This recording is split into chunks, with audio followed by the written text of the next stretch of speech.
তিলে তিলোত্তমা। দিয়েছিলাম কথা, হ্যাঁ সেই কথা রেখেছি। গত পর্বে স্বামী স্ত্রীর শুধু নিজেদের সংসার নয়, সমাজ সংস্কারেরও বিভিন্ন গল্পের কথা আমরা শুনে নিয়েছি। আজ সেই গল্পেরই শেষ অংশটুকু আমরা দেখব। চলুন দেখা যাক। প্রত্যেকবার তোমাদের সাথে গল্প করি কোনো একজন বিখ্যাত পার্সনকে নিয়ে। আজকে আমরা পেয়ে গেছি একাধারে দুজন নেতাকে। আমার এক্সট্রিম লেফটে রয়েছেন শ্রী তরুণ মণ্ডল। উনি হচ্ছেন 105 নম্বর ওয়ার্ডের প্রাক্তন পৌরপিতা। তারপরেই আমরা দেখতে পাচ্ছি রয়েছেন শ্রীমতী সুশীলা মণ্ডল। উনি হচ্ছেন 105 নম্বর ওয়ার্ডের বর্তমান পৌরমাতা। দিদি অনুপ্রেরণা আমাদের আজকে এই কাজ, দিদি আমাদের জায়গা দিয়েছেন, তার জন্য এখানে আসা। আমার শুধু আসা নয়, আমি অনেক ধরে রাজনীতিতে আছি, কারণ আমি হয়তো পর্দার সামনে আসতে পারিনি, আমি পর্দা পিছনে ছিলাম। আমার গরিবদের দেখভাল করা আমার অনেক ধরে এটা দায়িত্ব, আমার ইচ্ছা। আমি এখানে 2010 সালে প্রথম পৌর প্রতিনিধি হয়ে আছি। 2010 সাল থেকে এই পর্যন্ত এখনও ওনার কাজটা আমি দেখি। উনি তো একদম গৃহবধূ ছিলেন, যেহেতু এটা মহিলা হয়ে গেছে, মাননীয় মুখ্যমন্ত্রী মমতা বন্দ্যোপাধ্যায় এবং তিনি সে সিদ্ধান্ত নিয়ে তার প্রতি আমি শ্রদ্ধা নিবেদন করছি যে আমার সহধর্মীকে ক্যান্ডিডেট করার জন্য। এবং আমি খুব গর্বিত যে আমি আমার সহধর্মিনীর জন্যই, যেহেতু উনি ক্যান্ডিডেট হয়েছে এবং আমি এই 12 বছর এদের যে সেবা করেছি এবং আগামী দিন ওনার টার্মটা ওনার সঙ্গে থেকে এই মানুষগুলো সেবা দিতে পারি। 10 সালে আসার পর আমি প্রথমে হাত দিলাম জল নিকাশি ব্যবস্থা। তার কারণ হচ্ছে কি, এখানে একটু বৃষ্টি হলেই 7 দিন 8 দিন এ ওয়ার্ড জলের তলায় চলে যেত। আমি এসে প্রথমে এখানে নিকাশি ব্যবস্থা করি। সুশীলা মণ্ডলের ওয়ার্ড যদি আপনারা করেন তাহলে দেখবেন যে আপনি কোনো জায়গায় সোডিয়াম ব্যাপার পাবেন না, কোনো জায়গায় টিউবলাইট পাবেন না, কোনো জায়গায় আপনি বাল্ব পাবেন না, সমস্ত জায়গায় এলইডি করে দেওয়া হয়েছে। ফলে দৈনন্দিন জীবনে আমরা শুধু খালি এই পৌর পরিষেবার সঙ্গে সঙ্গে একটা সামাজিক দায় দায়িত্ব কিন্তু আমরা একটা এখানে কিন্তু নিভাই। আমরা এগুলো করি, মানে একটা সমাজে একটা পৌর প্রতিনিধি মানে একটা গুরুগম্ভীর নয় যে একটা এলো আমার কাছে এলো একটা সার্টিফিকেট দিন আমি বসুন, এরকম ব্যাপারটা না। ব্যাপারটা হচ্ছে যে মানুষ যখন আমাকে সমর্থন করেছে তখন আমাদের কি দায় দায়িত্ব থেকে যায়। ফলে কি, একটা হচ্ছে মানুষের উন্নয়ন আর আরেকটা হচ্ছে মানুষের সঙ্গে আমার চরিত্রের বহিঃপ্রকাশ, সেটা খারাপ কি ভালো। অর্থাৎ মানুষ যখন আমাকে ভোট দিয়েছে, মানুষের সঙ্গে আমার কাজ হচ্ছে তাদের সঙ্গে একটা গুড রিলেশন আমাকে তৈরি করা এবং তাদের সঙ্গে একটা ভালো ব্যবহার করা। দাদা, বহু কর্মসূচির কথা তো আপনার মুখ থেকে শুনলাম, যা করেছেন করতে চলেছেন। এখন যেটা খুবই একটা বর্ষাকাল আসতে চলেছে, বা এখন আমরা দেখছি গ্রীষ্মেও বৃষ্টি হচ্ছে, তো এই সময় সবার আগে যে সমস্যাটার কথা উঠে আসে জমা জল এবং তার থেকে ডেঙ্গু, ম্যালেরিয়া ইত্যাদি বিভিন্ন ধরনের মশাবাহিত রোগগুলো, সেগুলোর মোকাবিলায় এই ওয়ার্ড কতটা সক্ষম? দেখুন, আমাদের জানুয়ারি থেকে ডিসেম্বর আমাদের কাছে এই ডেঙ্গু ফেঙ্গু বলে কোনো কথা না। আমাদের জানুয়ারি থেকে ডিসেম্বর ছাদ চেকিং, ঘর checking, fridge checking, AC checking, কোথায় জঙ্গল কোথায় জলাজল। আমাদের কাছে এইসব নেই। ওই ডেঙ্গু, ওই বর্ষা আসবে ডেঙ্গু হবে, তার জন্য আমাকে ওই যুদ্ধকালীন তৎপরতা কাজ করতে হবে, ওটা নয়। আমাদের সারা বছর কাজ করতে হবে। একটা বাসন যত বেশি ঘষবেন তত বেশি চকচক করবে, আর বছরে একবার ঘষবেন ওদের ছাদনা পড়ে যাবে। অর্থাৎ আমাদের দৈনন্দিন কাজ, আমরা দৈনন্দিন কাজের মধ্যে দিয়েই আমাদের কাছে ডেঙ্গু এগুলো কোনো ফ্যাক্টর নয়। দেখুন, ডেঙ্গু যখন হবে কেউ ঠেকাতে পারবে না। আজকে ধরুন আপনি আমার এখানে এসছেন, আপনার শরীরে ডেঙ্গুর ভাইরাস নেই, কে বলতে পারবেন? তাহলে আপনি তো আমার কাছে এসছেন, তাহলে আপনার মশাটা একটা কামড় দিয়েছে, সেই মশাটা কোনো কারণে বেঁচে আছে, ওকে কামড়ালো বা আমাকে কামড়ালো, তাহলে আমরা ডেঙ্গু আক্রান্ত হয়ে গেলাম। তার মানে কি? তার মানে আপনি অচ্ছুত না আমি অচ্ছুত, কেউ আমরা অচ্ছুত নয়। মশাবাহিত রোগ এটা থাকবে, আছে, কিন্তু শুধু খালি পৌর প্রতিনিধি বা শুধু খালি আমাদের পৌরসভার লোকরা তা না, আমাদের মানুষকেও সচেতন হতে হবে, জনগণকেও অনেকটা এগিয়ে আসতে হবে, সচেতন হতে হবে। এই যে আমরা যত কি করছি, আমাদের এখনো কালচার দেখুন, আমরা কিছু খাচ্ছি, একটা ভাঁড় আমরা ভেঙে দিই না, আমরা কাগজে খাচ্ছি, আমরা মুড়িয়ে ফেলে দিই না। আমরা কি করছি, আমরা 3 বার গাড়ি যাচ্ছে, তারপরে প্লাস্টিকে করে ময়লাগুলো পুকুরে ফেলে দিচ্ছি, রাস্তায় ফেলে দিচ্ছি, ফলে জমা জল জমছে, গলিতে ফেলে দিচ্ছি। এইবারে দেখুন এমন গলি আছে, আপনি এই গলিটা ঢুকতে পারছেন, এই গলিটা ঢুকতে পারবেন, তাহলে পৌর প্রতিনিধি যে থাকবে, পৌরসভার কর্মীরা যেমন থাকবে, তা সমান্তরালভাবে আমাদের সাধারণ মানুষকেও কিন্তু সচেতন হতে হবে। যদি আমাদের তিনজনের যদি সমন্বয় যদি না হয়, তাহলে কিন্তু সারা বিশ্বে ডেঙ্গু আছে, ডেঙ্গু থাকবে।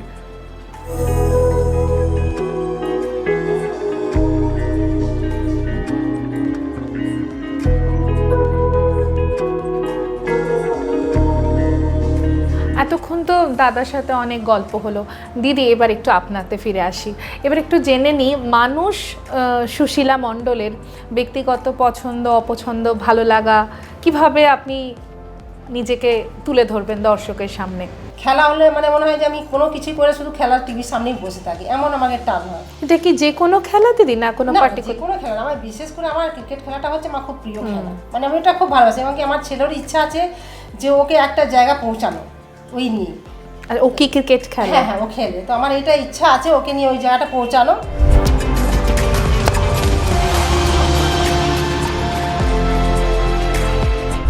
দিদি, ইন্ডিয়া ছাড়া আর কোন ক্রিকেট টিমের প্রতি আপনার সাপোর্ট আছে? অস্ট্রেলিয়া।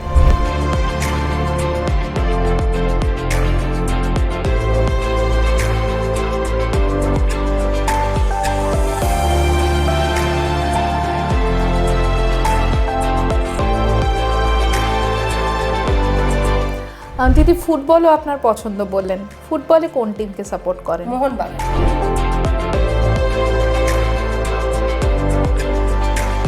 আর ইন্টারন্যাশনাল ফুটবল টিমের মধ্যে? আর্জেন্টিনা।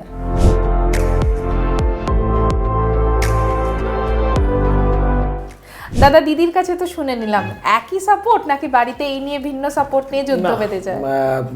ফুটবল মোহনবাগান, এবং আমাদের যদি বিশ্বকাপ ওয়ার্ল্ড কাপ হয় সেখানে আর্জেন্টিনা, অবভিয়াসলি আর্জেন্টিনা। এবং তোমাদের সবার জানা উচিত যে আর্জেন্টিনা নীল সাদা, দিদিও নীল সাদা। দারুণ মিল। দাদা, আপনার ব্যক্তিগত পছন্দ, হবি, এগুলো যদি আমাদের সঙ্গে একটু শেয়ার করেন।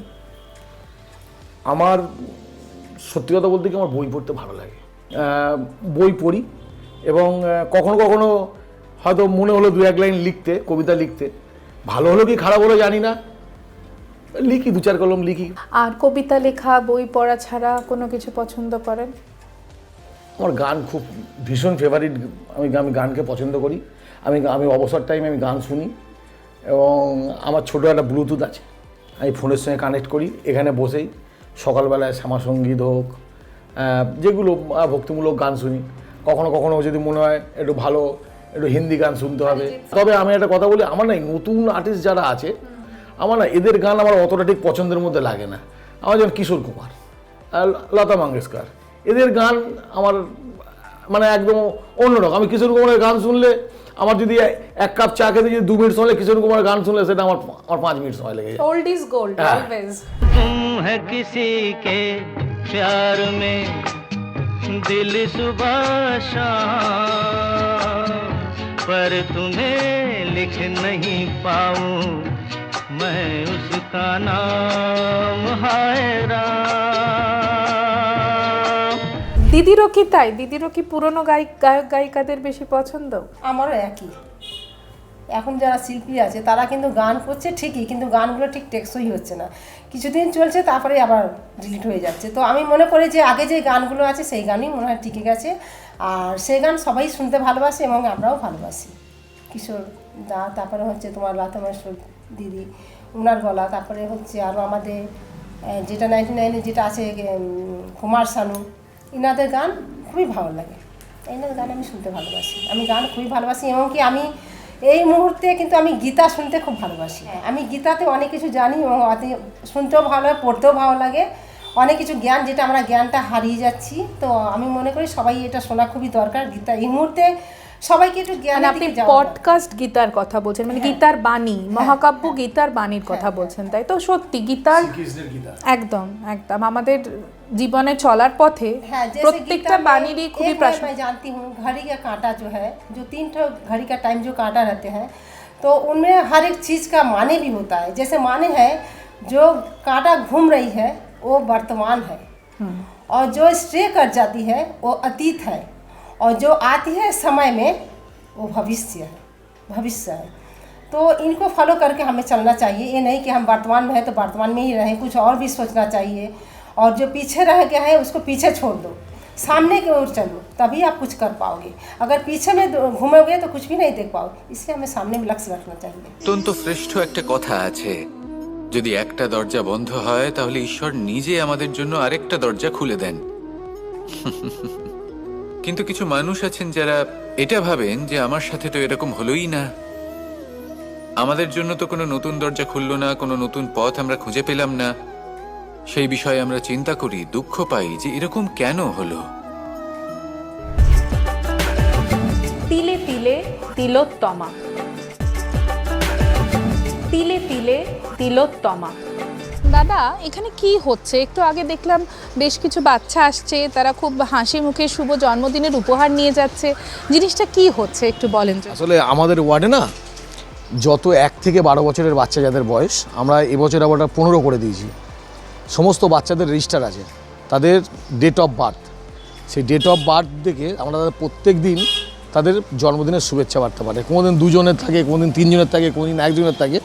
তাদেরকে ওই একটা মাজা, একটা ডেয়ারি মিল্কের একটা ক্যাডবেরি, একটা চিপস, একটা ব্যাগে করে আর আরেকটা গ্রিটিংস কার্ড, এটা তাদেরকে আমরা প্রতিদিন পাঠাই।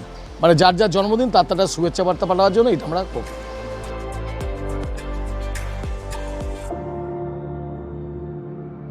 এত কর্মব্যস্ততা, এত কর্মসূচি, জনসংযোগ রক্ষা, জনসেবা, এর মাঝে পুরোটা দিন আপনারা কিভাবে সাজান? প্রথমে জেনে নেব দিদির কাছ থেকে। দিদি, সকালে উঠে থেকে সারাটা দিন আপনি কিভাবে কাটান? আমি প্রথমে উঠে আমার বাচ্চাগুলো আগে তুলে তুলে দিই, যেটা আমার করণীয় পড়াশোনা নিয়ে, এটা ওদের ঠিক করে ঠরে দিয়ে তারপরে আমার আরও যে মানে ওয়ার্ডে প্রোগ্রাম যখন থাকে, আমাকে এখানে যেতে হয় ওখানে যেতে, আমি তার মধ্যে আমার শাশুড়িকে চা ঠা দিই, আমি নিজেও এবং কি স্বামীকে যেটু, এটা আমার লাইফ নিয়ে বলছি। তো মানে আমার ওইখানেও অনেকজন আসেন যারা, তাদেরও কথা শুনতে হয় আমাকে, যে আজকে এই আমাদের লাগবে, কালকে আমাদের ওই লাগবে, তাদেরও পাশে আমাদের থাকতে হয়, তাদেরও দেখতে হয়, তাদের বাড়িতে আমাকে ডাকলে সেখানেও যেতে হয়। তো আমি সবটাই এইভাবে কাটিয়ে দিই। যখন এখানে প্রয়োজন লাগে তখন এখানেও চলে আসি, মানুষের অনেক কিছু শোনার থাকে, সেগুলো শুনে নিই। বা আমার ওয়ার্ডে যেই সন্ধ্যে টাইমটা বসতে, ওটাও আমাকে ঠিক মানে টাইম বার করতে হবে, যে আমাকে এই সময়টা এখানটা যেতে হবে, ওখানে বসতে হবে, এগুলো টাইমটা কেটে দেয়। আর ভালো লাগে আমার রাজনীতি এসে, এখন মনে হয় খুবই ভালো লাগছে। এই যে মানুষের সঙ্গে সবসময় আনাগোনা, এটা আমার ভীষণ মানে ক্লোজ, মানে ভীষণ কাছে টেনে নিয়েছে, মানুষের পাশে টেনে নিয়েছে। দাদা, এবার আপনার কাছে একটু জেনে নিই, দৈনন্দিন জীবনটা কেমনভাবে সাজান? আসলে না, আমরা যা দীর্ঘদিন রাজনীতি করেছি, আমাদের জীবনটা খুব একটা শৃঙ্খলার মধ্যে, এবং কী হয়, আমাদের শিডিউল আগের দিন রাত্রে তৈরি হয়ে যায়। যেমন সকালবেলা হচ্ছে ফার্স্ট ঘুম থেকে উঠে আমাদের দৈনন্দিন যা কাজ, সেটা তো আমাদের প্রাতকালীন কাজ করতেই হবে। করার পর আমি 6টা থেকে 6:30টার মধ্যে ওয়ার্ডে ঢুকি। হ্যাঁ, আমি ওয়ার্ডে ঢুকে সমস্ত রাস্তা অলিতে গলিতে আমি ঘুরি, কোন রাস্তা ময়লা আছে, কোন জায়গায় কনজারভেন্সি স্টাফ আসেনি, সেগুলো দেখে আবার ডিপার্টমেন্টের সঙ্গে কথাবার্তা বলে সেই অঞ্চলের লোকজন পাঠিয়ে সেগুলোকে পরিষ্কার পরিচ্ছন্ন করা। এটা করে আমি 8টা, 8:15 আসি, এখানে একটু চা খাই, পার্টি বেশি চা খাই, চা বিস্কুট খাই, খেয়ে তারপর বিভিন্ন লোক আসে, তাদের বিভিন্ন সমস্যা, বিভিন্ন কথাবার্তা তারা বলার পর এই করতে করতে 10:30, 11টা বেজে যায়। এবারে উনি তো সবসময়তে যেতে পারে না, যে কাজটা আমাকে আগেও করতে হতো এখনও সেটা করতে হয় আর কি। এবার ওনার ধরুন অফিসিয়ালি কিছু কাজ আছে, যে কাজটা আমাকে নিয়ে গিয়ে আমাকে হয়তো বড় অফিস যেতে হলো বা হেড অফিস যেতে হলো, সেখান থেকে আবার সেই সমস্ত তদবির করে কাজকর্মগুলোকে রেডি করে নিয়ে এসে আর বাড়িতে আসা, বাড়িতে এসে খাওয়া দাওয়া করতে করতে 3টে, 3:30। তারপরে একটু টিভি, কখনো একটু গান শুনি, আবার কখনো ওই একটু ভূতের গল্প, যে প্রেত কাহিনী হয় একটু শুনি, আবার কখনো ওই WWE, ওটাও ভালো লাগে, দেখি। দেখতে দেখতে সবাই ওই বিকেলে ওই 4:30, 5টা বেজে যায়। আবার ফের সকালবেলাটা গাড়ি নিয়ে ঘুরি, বিকেলবেলায় বাড়ি থেকে হাঁটতে হাঁটতে চলে আসি, এসে কোন জায়গায় লাইট জ্বলছে না, তারপরে বিভিন্ন পাড়ায় পাড়ায় বিভিন্ন মোড়ে মোড়ে অনেকগুলো গল্প টল্প করে তাদের সঙ্গে গিয়ে একটু কথা বললাম, গল্প করলাম, ইচ্ছা হলো দুটো ফুচকা খেলাম, বা কোনোদিন একটু মুড়ি খেলাম। ওরকম ঘুরতে ঘুরতে ওই 6:30 7টা বেজে যায়। 6:30 7টা বেজে যাওয়ার পর আবার এখানে আমি আসি, আমার তারাপীঠ অফিসে আসতে হয়। এসে আমার সন্ধ্যেবেলায় কনজারভেন্সির লোক কাজ করে, তারা ঠিকমতো সাইডে যাচ্ছে কিনা, ঠিকমতো কাজ করছে কিনা একটু তদারকি করে আমার নন্দীবাগানে একটা অফিস আছে আমার ঠিকানা, ওই অফিসে বসে 1:30 পর্যন্ত। 1:30টার পর আবার আমাদের কাউন্সিলর আসবে, তাকে আবার সঙ্গে করে স্কুটি করে নিয়ে যেতে হয়। নিয়ে গিয়ে তাকে সেখানে পাবলিক ট্রিট করিয়ে উনি আবার 9:30 পৌনে 10টায় বাড়ি চলে যায়। না, ওকে বলাই আছে যে তুমি দেখো আমাকে নিয়ে এসছো যেভাবে, আমাকে একটু সময় দিতে হবে, কারণ আমি সবে 1 বছর আমার হয়েছে, এখন আমি ছেলে তৈরি হইনি, একটু সময় লাগবে আমার, তো ওকে সেই সময়টা আমাকে দিতে হবে। এটা বলা আছে যে একটু আমার সময় দিয়ে একটু পাশে থেকো, আমি একটু শিখে নিই, তারপর আর তোমার কাছে লাগবে না। দাদা তো সর্বতভাবে আপনার পাশে রয়েছেন, তাই জন্যই আমরা আজকে দুজনকে পেলাম। দাদা, রাজনীতিবিদ না হলে কি হতে? আমার ব্যবসা ছিল, আমি ইলেকট্রিক্যাল কন্ট্রাক্টর ছিল, মানে এটা আমাদের ফ্যামিলি ব্যবসা। ধরতে আমার দাদু, তিনি ছিলেন 4 হুইলারে, উনি ইলেকট্রিক্যাল ইঞ্জিনিয়ার ছিলেন। মানে আমাদের একটা ফ্যামিলির একদম মানে ফ্যামিলি ব্যবসা, ধরতে গেলে একটা ফ্যামিলি ব্যবসায়ী। এই ব্যবসা আমার মেজদা দেখতেন, মেজদা দেখার পর আমি এবং আমাদের পৈতৃক সম্পত্তি আছে, যেখানে আমাদের কিছু ভাড়া আছে। যে আমাদের মোটামুটিভাবে রাজনীতি ছাড়া আমার এখনও পর্যন্ত, আমি নিজে ক্যাটারিংয়ের ব্যবসা করি, আমার ইলেকট্রিকের এখনও সমস্ত জিনিস আছে। আমি কাউন্সিলর হয়ে গেছি বলে যে কাউন্সিলর তো মানে কোনো কিছু একটা হওয়া মানে তো সেখানে তো উপার্জনের জায়গা না, মানুষের সেবা করবার জন্য। ফলে আমি আমার নিজের জায়গাটাকে ঠিক রাখতে হবে। আমি এখনও ক্যাটারিংয়ের ব্যবসা আমার আছে, আমার হচ্ছে ইলেকট্রিক ব্যবসা। এখন ইলেকট্রিক ব্যবসা আমি নিজে হাতে করতে পারি না, কিন্তু আমার সমস্ত সিস্টেম যা সব ভাড়া, সেগুলো সব হাত ভাড়ায় আমার যায়। হ্যাঁ, ডেকোরেটিংয়ের মাল আছে, সেগুলো আমার কিছু হাত ভাড়ায় যায়, মানে সমস্ত রকম করা। আমার যেমন বড় ছেলে যাদব ইউনিভার্সিটি থেকে ফিল্ম স্টাডি নিয়ে পাস করেছে, আমি কোনো দিন আমার ছেলের চাকরি বা অমুক তমুক হ্যান ত্যান এইসব ব্যাপার নিয়েও কিছু করিনি। আমি বলেছি আমার বাড়িতে ওষুধের দোকান আছে, আমার মেডিসিন সব আছে। হ্যাঁ, এই করে মোটামুটি আমাদের রাজনীতিটাকে, সত্যি কথা বলবো কি, রাজনীতিটাকে আমাদের খুব ছাত্র জীবন থেকে রাজনীতি করছি, তো রাজনীতিটাকে কখনো আমি পেশা হিসাবে মেনে নিই না। রাজনীতি হচ্ছে আমার কাছে একটা নেশা। হ্যাঁ, এবং আর কোনো দিন, সত্যি কথা বলতে, কোনো দিন যে অন্য কোনো নেতা বা অন্য কোনো নেত্রী তাকে সামনে রেখে আমার রাজনীতি, এটা নয়। আমি রাজনৈতিক জগৎ থেকে আমার জ্ঞান হয়েছে এবং রাজনীতি জগৎ থেকে বুঝতে শিখেছি, তবে থেকেই মমতা বন্দ্যোপাধ্যায় হচ্ছে আমার আদর্শ, মমতা বন্দ্যোপাধ্যায় হচ্ছে আমার আইডিওলজি, মমতা বন্দ্যোপাধ্যায় আমার ফিলোসফার। আমি মমতা বন্দ্যোপাধ্যায়কে সামনে রেখে, আমার নেত্রী মমতা বন্দ্যোপাধ্যায়, তাকে সামনে রেখে আমার রাজনৈতিক জীবন। এবং আমি বলি যে দিদিকে আমরা অন্তত আমি বলি যে ইয়োর ভিশন আওয়ার ইমপ্রেশন, অর্থাৎ তোমার লক্ষ্য আগামী দিনে আমাদের অনুপ্রেরণা। তারপরে তাকে সামনে রেখেই চলা, এইভাবে ঠিক আছে। দৈনন্দিন জীবনে আর মানুষের কাজ তো করতেই হয়, মানুষের কাজ করবো বলেই তো এসছি। আমাকে দিয়েছিল, আমাকে অন্যান্য ওয়ার্ডও বলেছিল, আমি আসলে এই ওয়ার্ডটার প্রতি না আমার খুব মায়া ভালোবাসা একটা হয়ে গেছিলো। তা আমাকে তো দল যখন বলেছে, আমি বললাম আর আমার সর্বোচ্চ নেত্রী যখন কোনো সিদ্ধান্ত নেবে, সেই সিদ্ধান্ত আমি মনে করি, আমি কেন, সমস্ত তৃণমূল কংগ্রেসের যারা কর্মী বা নেতৃত্ব, আমি মনে করি দিদির আদেশ আমাদের কাছে শিরোধার্য। বাবা মার আদেশ যেমন আমাদের শিরোধার্য হবে, আমার নেত্রীর আদেশও আমাদের কাছে শিরোধার্য। তা সেই জন্য ঠিক আছে। এবং আমার ওয়ার্ডের মানুষ ভালোবাসে, আমি তাদের আশীর্বাদ নিয়ে আছি, ভালোই আছি।